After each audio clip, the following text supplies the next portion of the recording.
Okay, in today's video we're going to talk about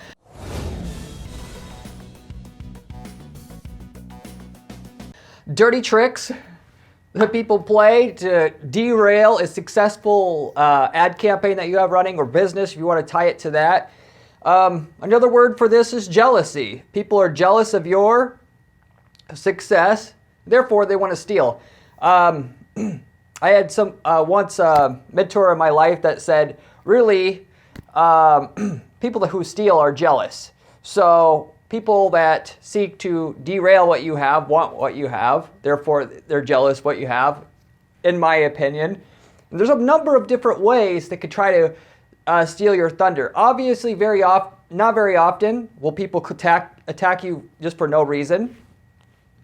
You have a spiteful ex, something like that. That's a whole different kind of thing where somebody could attack you. You know, obviously, well, I'll just say 95% of the time I've seen people that were successful and then had an attack coming in is all monetarily based. Somebody's trying to steal a little bit of your thunder, put it in the money you're making, and put it in your pocket. So there's a number of different things that people could do to destroy your PPC campaigns and make your profit their profit. So I'm going to go through what those things here are on this particular video, and then with that, you'll be able to walk away with information to block it so it doesn't even happen to you in the first place, or in the rare circumstance you're looking for a solution, obviously, an answer to fix your problem. So this isn't just stuff what people do to you, but actually how to defend against it. Each one of these things have individual things you could do to defend against it or counter it. So you'll walk away with actionable information that probably will become useful to you, if not now, later on, because the more successful you are, the more chance people want what you have. The jealousy grows. As you become more successful, you will become more and more of a potential target of these tricks. Some of these tricks more so than others, you know, in terms of, obviously they all don't occur at the same rate, is my point here. But nevertheless, you should be at least aware of these things, because if it happens to you, at least then you won't be, you know, what hurts you the worst is saying, oh crap, what do I do? And then spending 2 weeks to figure out how to unravel what issue you have so that you can actually get to the point where you can fix it all the time in which you're not having money coming in or a certain amount is being bled off. If it happens to you, you can fix it right away. It's barely an issue. So which side of the equation do you want to be on, basically? Here's the list I've seen personally happen to both me and clients before derailing before the thing that the person, the hacker, whatever you want to call it, the jealous person had done to them, derailed the results going for them at the time. The main things that I say, there's some other stuff I won't talk about, but for most people, it'd be the main list that you, for 95% of situations, this is going to take care of it, take the cake, cover what you're going to have. So first of all, click fraud, and I'll even extend that to what is called lead fraud. You don't really hear of this a lot. This is basically, well, everybody kind of probably have heard click fraud, where somebody clicks on your ad. It's pay-per-click advertising. You're paid by the click. Somebody comes in to click on your ads. There's some people who will do that to make money. They're not trying to do it to you specifically, but I'm talking about dirty tricks here. So people who click on your ads respectively and try to drain your budget. And that's the one, by the way, where your competitors are clicking, and the one you have to worry about, because if other people are doing it to you, Google is pretty good at sniffing those out, and it's not going to be big enough to make a profitable campaign not profitable. It'll bleed you a little bit, but when a competitor tries to go after you, it's a bet in the right way. That's what really take you down completely. And it's not as easy as you think. Google has really sophisticated tools to block this, but the more resources and the ambition the person has, there actually is situations where this will work. Particularly where they do a fake move. You know, in football, you're run a play, the running back is going to run with the football. And then they pretend, they pretend that they're going to run one way, but really they run the other. What generally will happen with this click fraud is they'll try to make it look like the clicks that you have are indistinguishable from the other clicks that are profitable. What does that look like? in which you have leads coming in. This could actually go further into, they could make some false purchases, which they put refunds through, and then make a situation where you won't catch on to it, basically. With the attempts that they discourage you, this particularly happens right when you're new, starting out versus later on, because if you already know ads work and then you see this coming in, then you could do something about it, you're not going to quit. Where a lot of times, where this one is going to really affect you the most, is if you don't believe in Google Ads completely yet, what they'll do is they'll wait for a new guy to come in, or gal, and then they'll attack it with click fraud right away. Part of the clicks in which they'll generate a false or phony form fill, which is where the lead fraud comes in, to make it look like that the campaign is successful. Up until in which time they look at all the leads that they had for the last 2 months, and they realize 90% of the leads are garbage. I'm not making money here. Google Ads don't work. I quit. And then the person attacking you wins. That's what the entire point of that person attacking you at that particular stage is. So this is by far the most common thing that you should be aware of when it comes to click fraud. And they'll add lead fraud if they're smart. They, of course, can't just click on your ad a bunch of times. They have to do it from a bunch of different computers, i.e. different IP addresses, physically at different locations, because Google has a way to detect where clicks are coming from.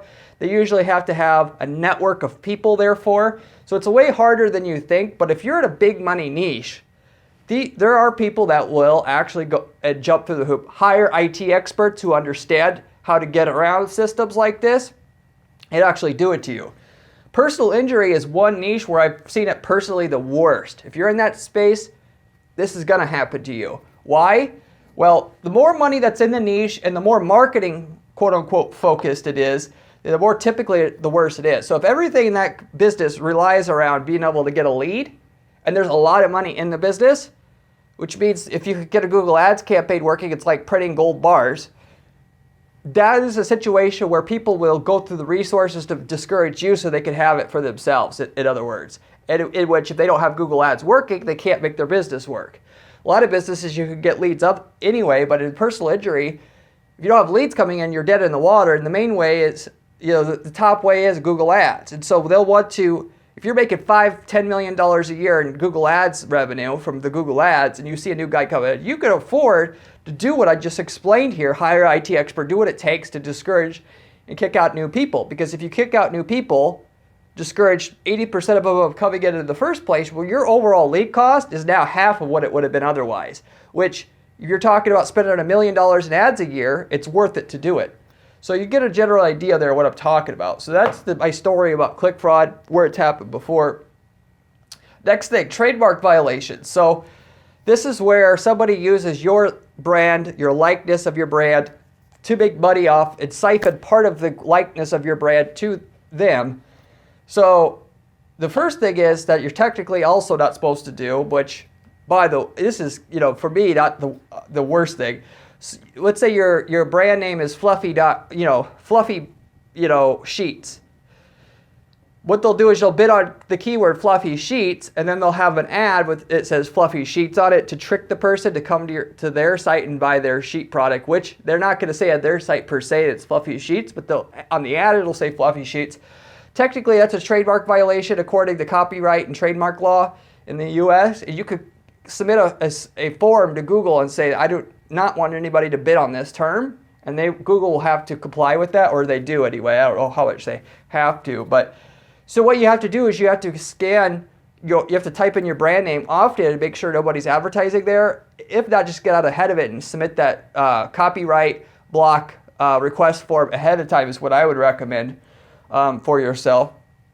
So you have it on the ad itself, and then you have it on the landing page. So sometimes people will go do both or just one, where it'll try to trick the person to go to the site and then actually see, instead of just on the ad, now it says fluffy sheets on the sheets on the landing page. The person takes that person that's trying to bleed off some revenue from you will go to the rest of the way. And so I call it whack-a-mole.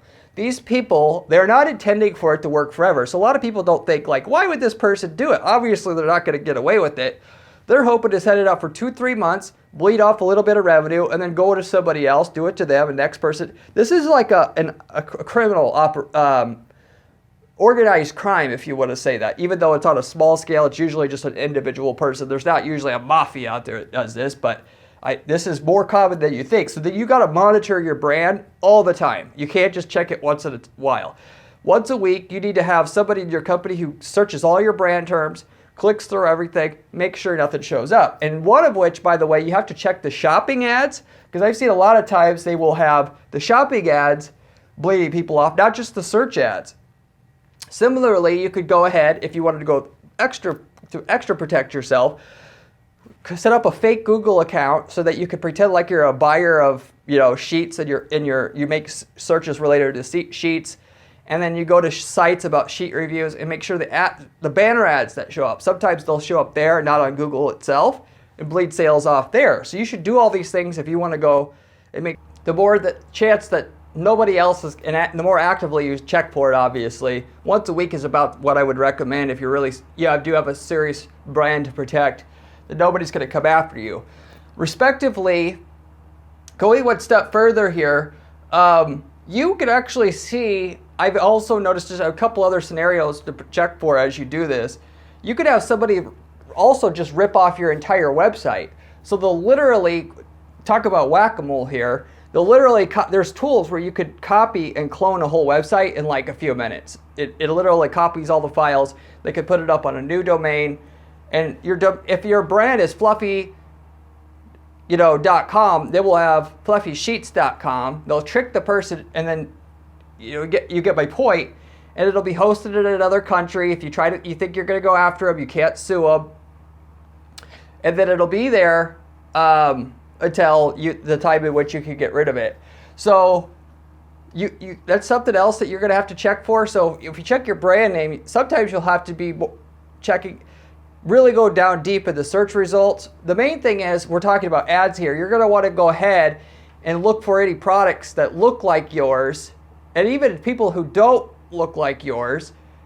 It could be a different product entirely, but they're naming your brand because they're hoping somebody goes to see a review on your brand or gets a referral, goes to the search engine, clicks through a few ads, find it, what they think is your product, then buy it that way. It's another variation. But another thing I've seen is they'll have a normal e-commerce website, looks like a normal everyday that sells all kinds of e-commerce products, but they have just one page on their site which is dedicated to, which is say that they sell your product, could be identical, clone of your product or a variation thereof.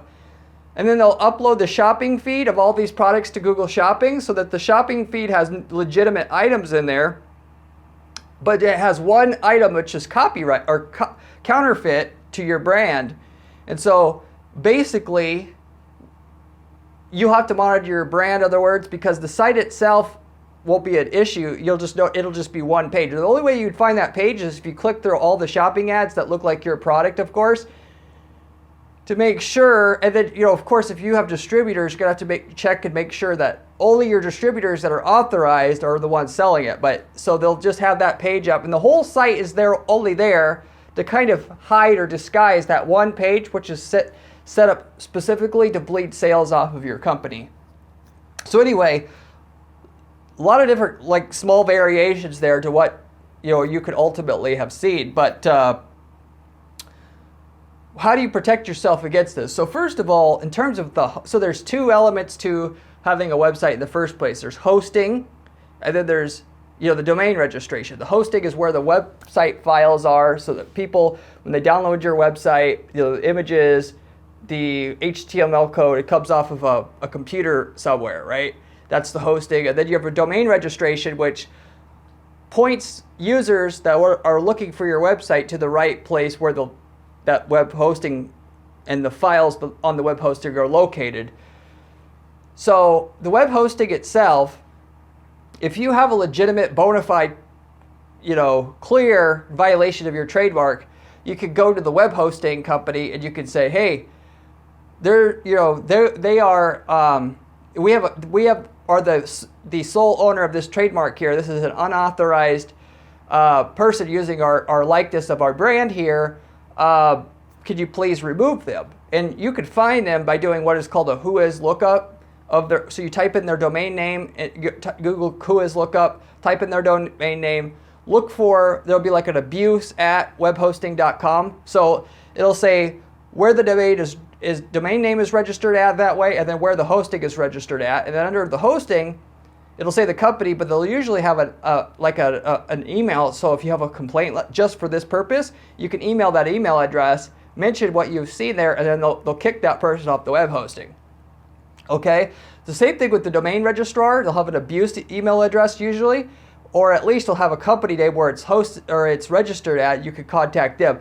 For the hosting itself, you generally will just have to email. They'll remove it a lot of times, as long as it's a clear violation. The domain registrar, if you want to kicked off of their domain itself, that's going to take an actual court order, because that in it itself, the hosting company isn't liable at that point. So they don't want to host an illegal site, because that is their infrastructure. They could be liable for that. Just registering someone's domain, they're going to want to make darn sure that you're committing crime before they're going to kick that person off that domain, if you will. With some caveats to it, and I'll explain in the next segment I'm going to get into. So what you do, in that case, you have to go to a lawyer. You have to you'll do a discovery or what do they call that? The subpoena, there we go, to the domain registrar asking for records, and then they can do a court order to the domain registrar, say that that should be our domain name, and then you can get them shut down that way. So it takes longer, obviously. But anyway, I've seen where that works too. So different ways that you can get rid of them. Technically, to get rid of them, you could take it into your own hands and then there's several ways. So things that people are doing to you, technically, if you are a bastard, you could do it to them. Assuming that they're ripping you off, then, obviously, a lot more justified doing this stuff to somebody else. Technically, I can't advise you to do this, but respectively, if you got a site that's literally breaking the law blatantly to rip off, and basically anybody who buys from them is going to get ripped off, because they're not going to have customer service, nowhere to return to. And then you do some of this other stuff that people out there commonly do to get rid of them. Well, that's up to you. I'll leave it up to you to decide here. But so which goes into the next kind of few points here. The other thing that people can do to you is they'll get you kicked off of your hosting itself. They'll try to kick you off of your hosting so that they are the ones who get to have more market share in your market in that situation. Particularly, the main one that I've seen is through spam complaints. So here's what they'll do. They will go ahead and set up email servers to email a bunch of emails out that look like legitimate spam, like, would you like to buy some Viagra? And when somebody sees that, there's other IT admins that will complain, just the way that I said before. They'll go to whois lookup, they'll see where your email server is, they'll go complain, because the email server is usually the same place that the web hosting server is, right? And they'll go complain to the web hosting company, and the web hosting company will get you kicked off of the web hosting that way. Because ultimately what it is, it's like a framing. They're framing you, making it look like you're sending out spam, but really it's them, in which through the spam itself, they're going to try to link back to your legitimate website. So it looks like you're trying to do it for your own sales. Or to make it a little bit more believable, if you sell sheets, they're going to spam out millions of emails saying, hey, we have great sheets, buy them from us, click on the link. So it looks like you're doing it yourself, and whether or not you are doing it yourself is irrelevant, because they're going to take the safest approach, or better safe than sorry. They'll kick you off your hosting for doing that. Respectively, I've seen that when you're new, they like to do that, discourage you right away, get you kicked off right away. I've seen it where if you bought a premium domain name, somebody wants it, you'll buy it, or if assuming that's similar to another company out there who owns a similar domain name. It's like one time we had, this is an actual true story here, SEO services with an S.com. And I'm pretty sure the person with SEO service.com did not want us. And they did that too, and this was about 10 years ago. They did the email spam thing, got us kicked off of our hosting. And at that time, I was more green, didn't know exactly how to, what I'm telling you here, which is why I picked this up. At the time, didn't know how to respond to it the right way or quick enough as well. It got to get us kicked off. But the SEOservice.com, I don't have no proof it's them, but if I don't want somebody accidentally, my clients going to them, now, to the other domain, that's something I could do to discourage them, so they don't use the domain anymore, okay? And then hopefully, if I notice they bought it, I could, we go to resell it, they buy it up, and then redirect the traffic back to themselves, that kind of thing. So on the flip side, now you know that could happen. They could get you kicked off your hosting, make it look like you're doing something wrong, which you're not. The email spam thing is the easiest thing that they could do without having to access any of what you have physically to make you look bad. Technically, if somebody was doing this to you, now the light bulb's coming on, it could be done to anybody to get anybody's web hosting shut down. Somebody who's screwing with you, technically could be used to shut their hosting down. Won't advocate anything for anything specifically, just giving you some delightful kind of ideas about that you shouldn't do. Okay, getting into the next thing here, site hacking. So somebody can try to hack your site down if you have an active campaign they want to get rid of you.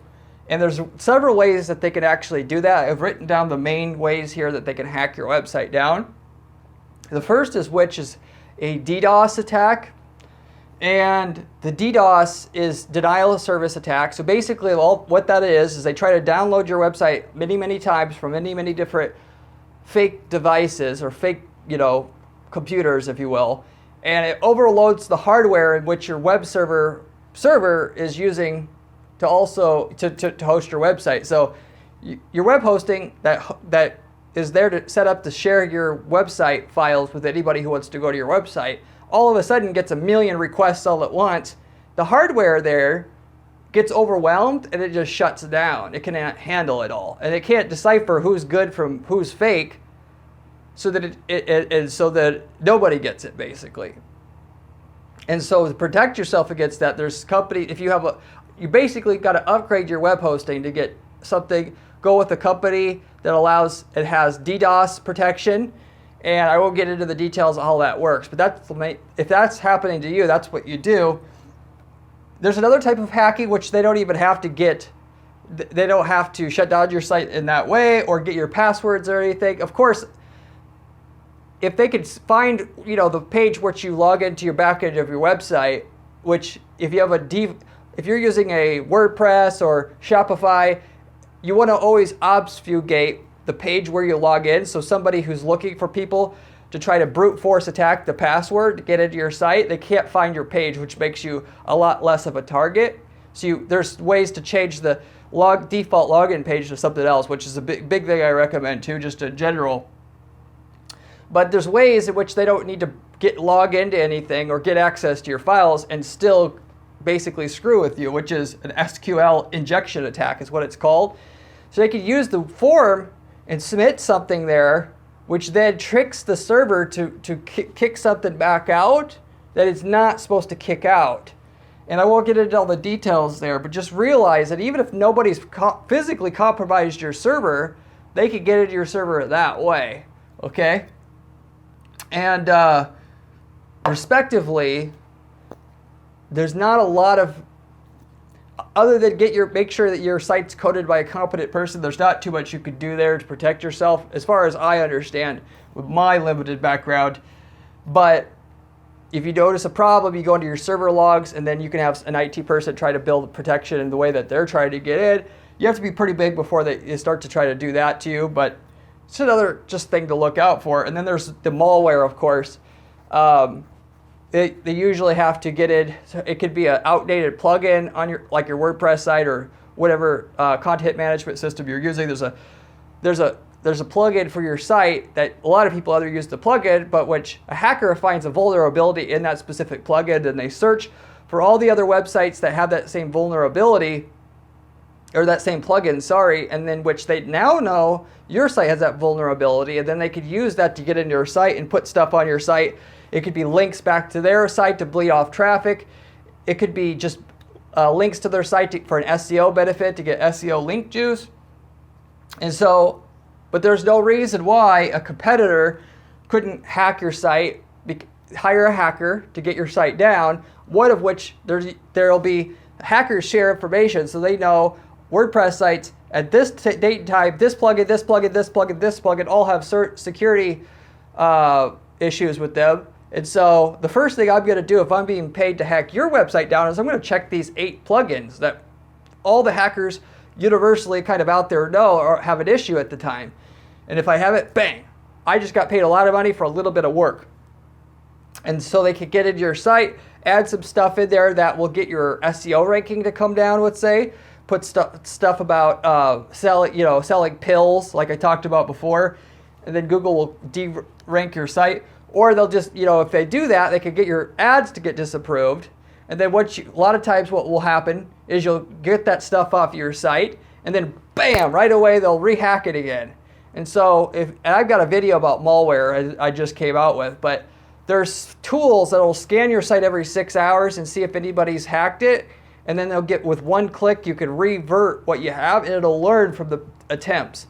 So basically, it's as good as to foolproof and make your site, not able to have this malware attack on it, or have malware be a vulnerability to you, and be apt to have problems with malware as possible. So it's anti-malware software for your site is basically what you want to search up for that. But basically, anyway, I want to get into this being an IT video here. So these are the main ways that people attack you. And so, respectively, you want an anti-malware software, you want good hosting with DDoS protection. If you're a big company, you plan on being a $10 million a year company, someone's sometimes going to come after your butt. You need to do this stuff. And get a security expert that can check your forms and make sure the forms are coded properly so you won't be apt to SQL attacks. Do other things to make sure harden your website. Get outdated plugins. Get rid of any plugins that have been a known issue that they know about out there at the time. And then what they'll do is there's a thing they'll call penetration testing. Well, they'll try to crack your site, hack your site, and all the easy ways to plug all the holes. So most people that don't have major resources won't be able to do it. So that's what you do to protect yourself. Now, on the flip side, going back to the dark side here, if somebody throw up a whack-a-mole site to bleed off some sales from you, and you had somebody with even moderate knowledge about hacking, technically there's people out there that will hack that website down fast, like within an hour or two of working on it. And if they get it back up, because they don't have all the resources and time and money put into it, they could hack it back down, hack it back down, hack it back down, hack it back down, which they just wait for it to come back up, hack it back down until they give up. This is a game of, it's kind of like lawsuits in a way. Whoever has the least money loses all the time. So they're only going to go so far to do this to you before they're physically it's not worth it to them anymore. So if you hack down the site 2 or 3 times, they're just going to say, screw it, I'll do it to somebody else. Because like I said, generally speaking, if they're doing it to you, they're not just doing it to one person, generally speaking. Okay, respectively, they're doing it to you to get rid of you. Now you have a bigger problem. But if it's just doing it to you to steal some of your sales, respectively, if they were to hack them, they probably will give up relatively easy here. Anyway, all that said, I'll go into my last one here, the negative info. So there's people can come out there and say negative stuff about you that isn't true. They can write an article that slanders you and just tells, BS about your company, BS about the owner, whatever. So if you have that, now you're getting into reputation management stuff. And so if somebody's trying to get rid of you as a competitor, you're in a very, very, very lucrative space, they want to get rid of you, guess what? They're not going to do just this to you. They're going to do like all of them at once, to the point where it overwhelms you and it's more likely to work, okay? Because a lot of times it takes is a big hit for somebody to go out of business. They can't only survive a lack in sales for so long and then they just physically they're out because they have overhead. They got employees to pay. So anyway, with the slander stuff, that's almost the worst because it takes the longest to fix. If something shows up, number 1 on Google for your brand name now, under the brand name reviews or whatever, you have to push that down with other positive information, which is what the reputation management industry does, and it's not cheap because you got to create other articles with positive PR, which there's nothing illegal about this. You're just going to have to do it for more authoritative sites than they did it, than the site in which they have paid to get out there, which it contains the slander for Google Direct, because generally Google ranks the article which comes from the site that has the most authority. The best way to protect yourself from this is not to wait till it happens. You're actively investing some part of your overall revenue into this positive PR, so that when somebody tries to look at it, does this to you, they take one look at your page about what you have there for positive PR, and they're like, forget it. So, and this, by the way, goes for all of this stuff. If somebody's looking to take you down and wants to hack down your site, and they look, you've got your site already contained on high-end hosting, that's dedicated hosting, that's from a high-end web hosting company, you're less likely of a target, okay? If you do your own email hosting, the same thing. That way the hosting company therefore doesn't have a way to kick you off because you have your own hosting. There's no one to kick you off because you own the hosting, which is one thing, by the way, if you had an issue with, it's hard to do that, but it is an option, one other potential solution for you. Respectively, if you catch on to this right away, they're less likely to do it again. So you got to, basically my point is to think ahead here.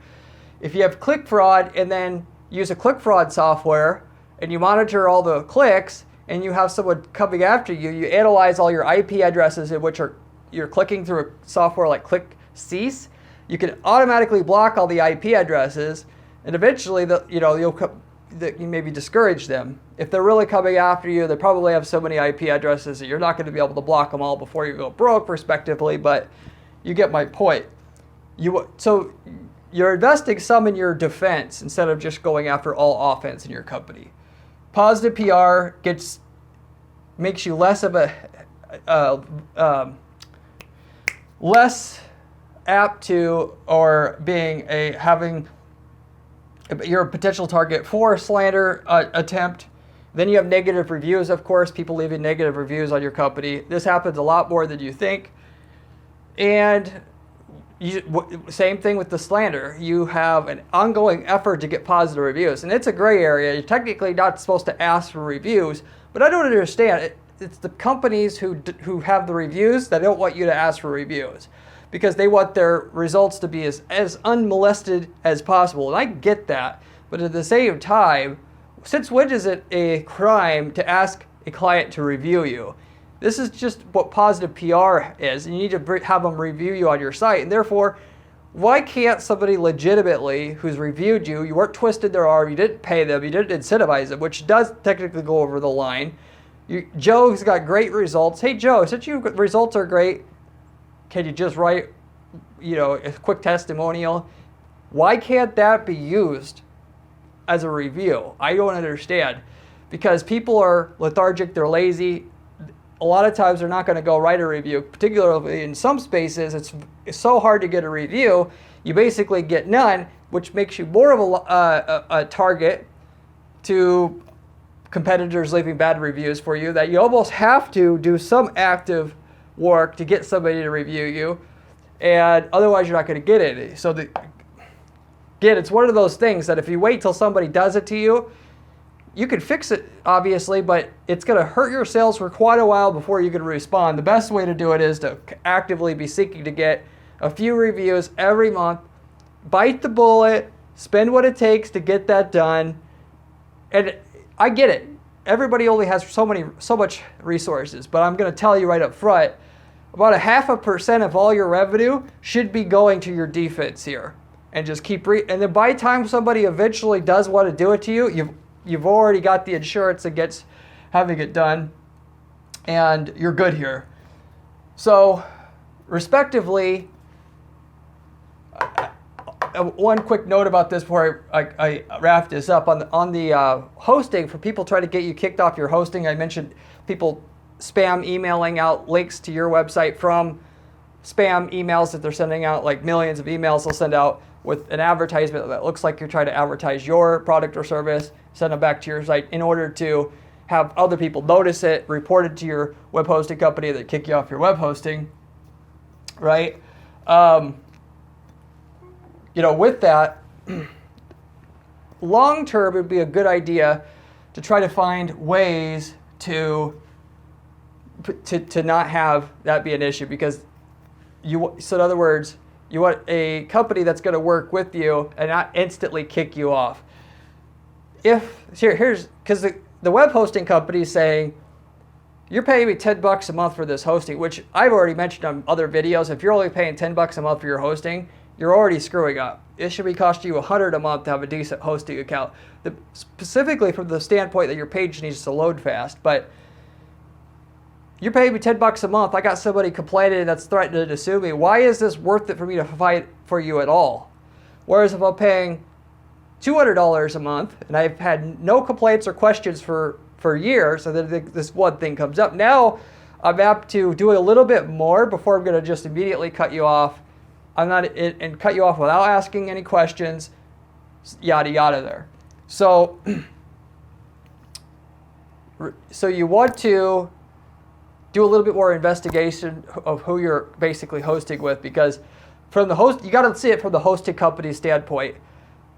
If they get sued, they're not going to be in business very long, and it's only affordable to do so much for so many people. There's people doing this to their clients all the time.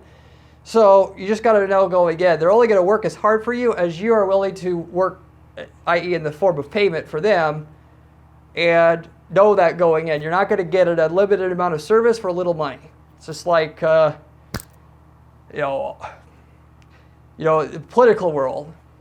Nobody cares about you unless you're contributing money in terms of political campaigns and all that. Nobody cares about your website hosting the minute someone complains if you aren't a very big player, and it's not a part of their business model more than anything to do anything for any of their cheap clients.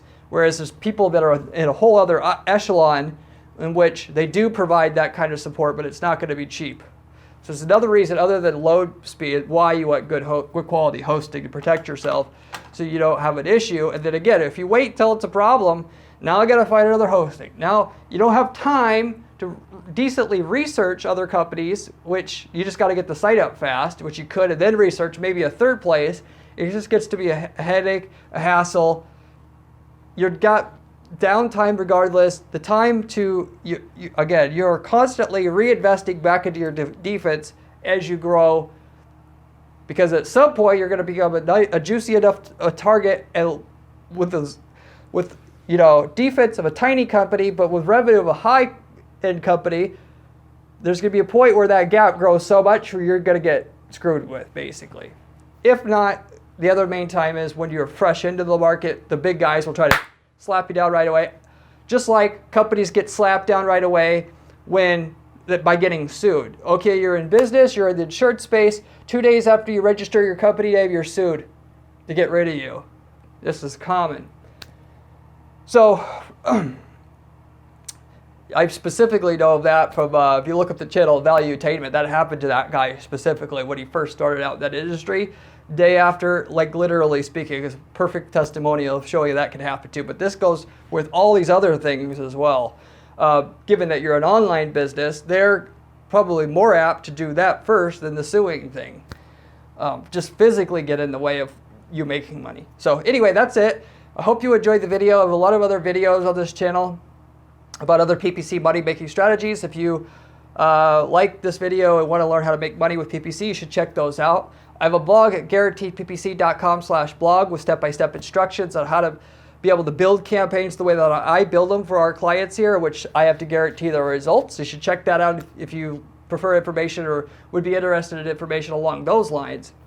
If you have any questions or comments, leave me a comment down below. I'll get back to every single person who leaves me a comment or a question on this channel within a day or two. But apart from that, I hope you enjoyed. Hope this prevented some future headache or hassle for you or get you out of a jam. And it really made sense, put things into perspective for you, what it takes to run a big successful company, running a big successful